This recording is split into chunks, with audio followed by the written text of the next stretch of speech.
Hey guys, and welcome back to Narcissus. So, in the last episode, we kind of started getting changed in the car, and we could see from the reflection in the window, I believe it was, that Setsumi has a big scar on her chest. So, let's just continue on. Probably post-surgical. Didn't know what for, but they were much larger than mine. Hey. Huh? Oh, what is it? Is it that strange? Her back turned to me, speaking to me, reflected in the window.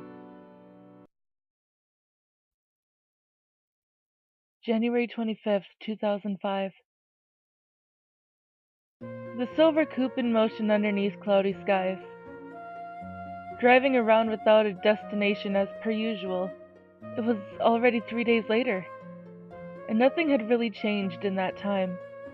Along the way, we'd found a free public open-air bath, and since it seemed devoid of people, we were able to take a bath after all. Other than that, we were out of money, and we were running out of gas again. Are you getting tired? Not really. We exchanged these words while eating convenience store-bought rice balls. They might have been even tastier than anything up at 7th floor, but they were becoming pretty boring by now. We didn't have enough money to have anything but this kind of meal. It's noisy. Huh? What is it all of a sudden? The car's sounding louder than before. Oh, yeah, fair enough. This was probably because I cracked the muffler when I was escaping from the pachinko parlor. I hadn't really noticed it, but sure enough, the car was sounding louder. Not a real impediment to driving, but the bigger problem was the gas. I'd already been driving for 5 minutes since the meter had bottomed out at empty, and I only had 900 yen left. Unlike last time, this was obviously not enough, and if the car stopped due to lack of gas, we'd be able to do nothing more. Having decided, I looked for a gas station, and one that was self-service. Oh no, they're gonna steal some gas. Having found one, I stopped the car next to the nearest pump. I'm going to get some gas. I see. But don't get out of the car. No answer, but she probably knew what I meant by that. I opened the cap to the gas tank and snaked in a gas hose. Only one other car in the station, and the little building with an attendant within. Probably there to get payment and give back change. According to the notice on the wall, you were supposed to take the receipt to him when done. We could probably make our getaway right now if we wanted. Is what I felt as I looked around the quiet gas station. 23, 24, 25, 26. The numbers went by on the meter, too slowly, it seemed, unlike last time.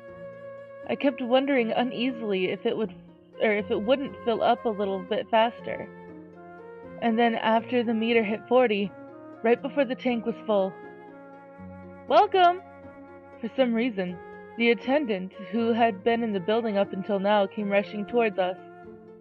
Sir, are your tire pressure and ashtrays okay? Huh? Oh, yes they are. I see, well it's cold out, so please be careful. He even started cleaning the windows as if to take good care of us. While he did so, the pump detected that the tank was full, and with a business-like sound spit out a receipt. Oh, please go over there to pay. He stopped wiping the windows for a second and pointed at the building. I held the receipt in my hand in silence and stood completely still, wondering what I should do. Is something the matter, sir? Oh, no, it's nothing. For now, I got back into the car, and then I just turned the engine into ignition. What should I do now? The attendant was washing the rear window by now, so if I floored the accelerator now, Then he'd be able to read the license plate number right away, and we'd get arrested just like that. But we had to escape now. Having decided, I floored the clutch. And then, just as I was about to shift from neutral into first gear, here you go. Huh? Go ahead and use it. Oh wait, that's her. Never mind. She abruptly produced an envelope, and then took a 10,000 yen note out and gave it to me. You, you have money on you? I never have thought that she had any. And because of that, we'd had so many hardships until now. Why didn't you tell me? Did you ask? Huh? Oh, no, well, because you didn't ask. And with that, she turned back into silence to the window. The silver coupe in motion once more. The tank was full again. We had a 5,000 yen note as change. But what had just happened was weighing heavily on my mind. Hey, here, this is all of it. Huh? Before I could get any further, she presented the envelope to me. Can I use this? Doesn't really matter. I looked into the envelope. There were 4 10,000 yen notes inside. This would be enough. But now, there was something entirely different on my mind. Why did she have this much money on her? The couple thousand yen that I'd brought with me were just whatever I had on hand at the time. But in her case, it was as if she'd prepared this all in advance. Hey, you said you didn't want to die on 7th floor, right? And not at home either. Yeah, same here. Then, where exactly did you want to go? Didn't you prepare this money for just that purpose? And then I remembered what she'd told me earlier, that she was going to go somewhere while she still could. And she asked me, do you want to stop me or come with me? So in truth, is there somewhere you want to go? Not really. That's not much of an answer. There isn't anywhere. That was all she murmured, desolately, sadly. If that was the case, had she been preparing for a trip all by herself without having a destination in mind this entire time? It did make me wonder who would do such a lonely thing. But as I gazed at her lonely-looking profile, I found my answer. She would. Then how about you? Me? Not really.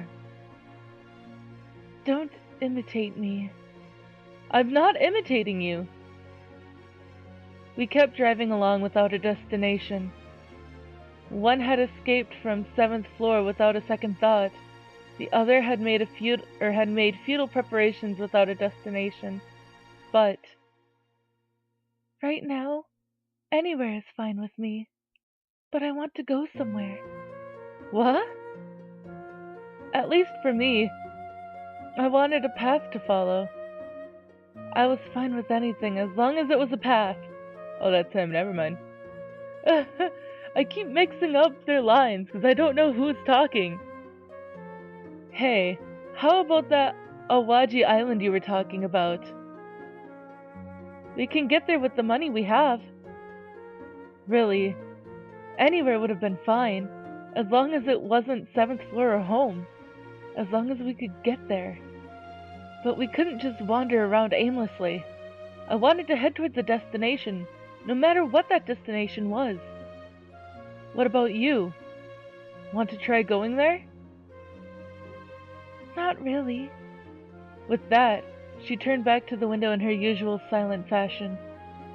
Those same eyes, the same as ever, looking somewhere into the distance. Just what could she be looking at? Just what was she hoping for when she came with me? Alright, Chapter 5. Number 1 Route. I loved looking at maps. The number one, I always say route, but I know that a lot of people pronounce it as route, or it's supposed to be route, I guess. I don't know. I grew up in the Midwest. Shh. Okay, I'll switch it to route, because I know that people will yell at me. The number one route, continuing on forever. Places unknown. And I loved cars because they could take me anywhere.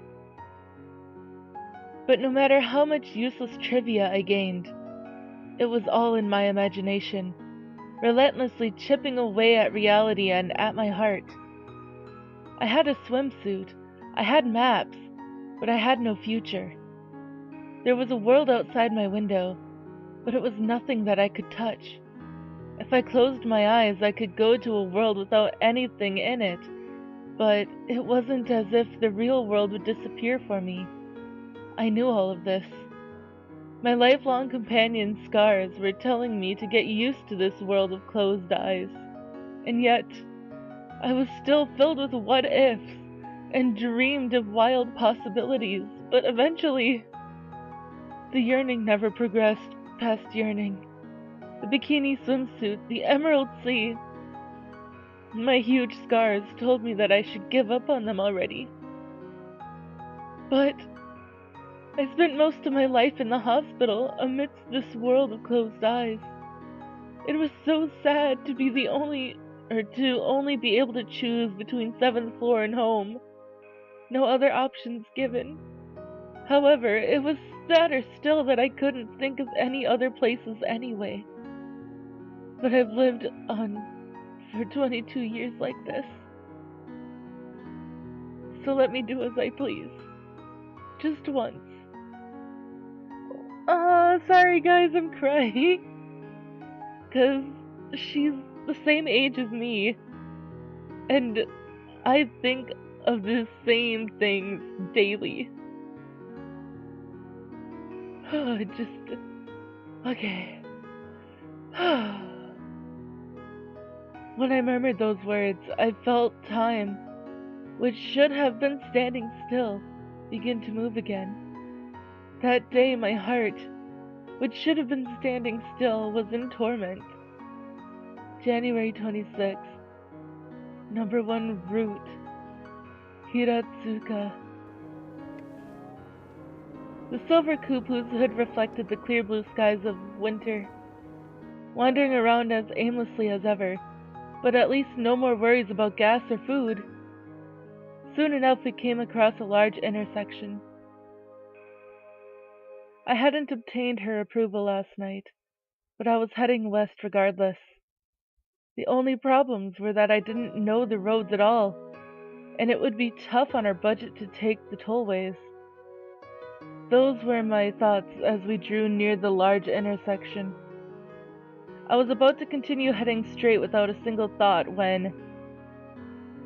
Left turn here. Huh? Turn left. An abrupt request. Even as I wondered what was up, I turned left as she had requested, onto a very wide road. What was that about? This is number one route. Oh, wait. This is her. Never mind. This is number one route. Go straight for now. For now? I was surprised by her sudden direction giving. We'd been together up until now, and she seemed to know just about everything. But this was the first time that she'd voluntarily given me directions. Could it be that you decided you want to go after all? Well, you know, to the place we talked about. To Awaji Island. Is that bad? No, that's not what I meant at all. We were driving along without any purpose. I was floundering in search of some destination and always... sorry, I'm wiping my eyes. Always enigmatic, she was ever looking into the distance. So the words that had just come out of her mouth took me completely by surprise. It's not that I have any expectations. What? It's not like I want a swimsuit or anything. Just What do you think you're saying? Nothing at all. January 26th. Okay, number 22 route. Or route. Sorry, I keep wanting to say route. The silver coupe shimmered with sunlight underneath the clear winter sky. We'd passed through the steep slopes and sharp curves of Hakone, and now we're in a much more relatively flat area. Hey, around where are we anyway? Aichi Prefecture. We'll be entering Nagoya City pretty soon. We were driving through the normal highways because we were on too limited a budget to use the tollway. I could never have done this alone, but thanks to her we were making good progress. Her instructions, more accurate than any navigation system. I didn't know why I felt this way, but I could tell that we were on the right track. The next intersection. Turn onto number 22 route. Got it. I turned the steering wheel and changed lanes as I had been told to do. The scenery streaming past the window, the sights and sounds of a city that I'd never seen before, spreading to the north. And around the time when the wide open spaces around us had transitioned into urban neighborhoods. Hey, want to stop by there? Some family restaurant at a roadside of the highway. I pointed to it as I drove, and kept talking. After all we've had is convenience store food all the way up until now, right? Of course, it wasn't as if we'd been subsisting on convenience store food because we liked it. There was the fact that we had no money, and there was also the fact that we were on edge. But now we had a little money to spare, that's why I suggested it. Can't talk. After all, a family restaurant can be a nice change of pace, huh? Convenience store food is fine for me. She looked down a little as she said this, as if she were staring at her clothes or something. Oh, fair enough. Speaking of which, those clothes were way too big on her. Alright, then next up, how about shopping by that place? What do you mean by that? Look over on your side, that jeans shop over there. And there stood a jeans and casual wear wholesale chain store that I'd seen other locations of on the normal highways. That kind of store isn't likely to be that expensive either. We're stopping in, alright? I'm stopping now. No reply, but no resistance either. It might well have been. But it would have been better for me to think of her non-replies as answers to the affirmative. Or something. We went into the store. She peered curiously around the two huge floors of the place, looking into every single corner there was. She was without words, as she always had been, and she may not have looked much different from her usual. But this was a little different from the way she was when she was watching that boring TV that reflected nothing. She examined item after item of clothing, and seemed to be considering the prices. And then, whenever she tried on a new outfit, she'd come running up to me and, "What do you think?" "What do I think? I think that looks pretty good on you." "It isn't weird?" "No, I don't think so." And in this fashion, she tried on outfit after outfit, coming to show it off to me every single time. She did not smile, or once smile, or let any facial expression out, but it seemed to me that she was somehow happy about this. "Alright, have you decided?" "Yeah, I'm going with these." Saying this, she showed me her final outfit, a pretty shirt and a short skirt. What she'd selected did make her look like a middle or high school student, but she seemed to be pleased enough. Now, if memory served, she told me in the past that she was older than me, but no matter how I looked, that just didn't seem true. Such the opposite, in fact, that I couldn't help but smile. But you know, maybe it would be better if that skirt were a bit longer. What? Oh, no. I'm not saying it doesn't look good on you at all. See, it's cold, you know? And in that kind of outfit... I'll be fine, I'll bear with it. When she spoke these words, I saw a little bit of pink rise to her pale face. For a girl who always kept herself absolutely emotionless, could it be that she was blushing? And I am so sorry, guys, but I am all out of time for this episode, so I'm gonna leave it here for today. If you liked it, please give it a big thumbs up down below, and I will see you guys in the next video. So, bye-bye!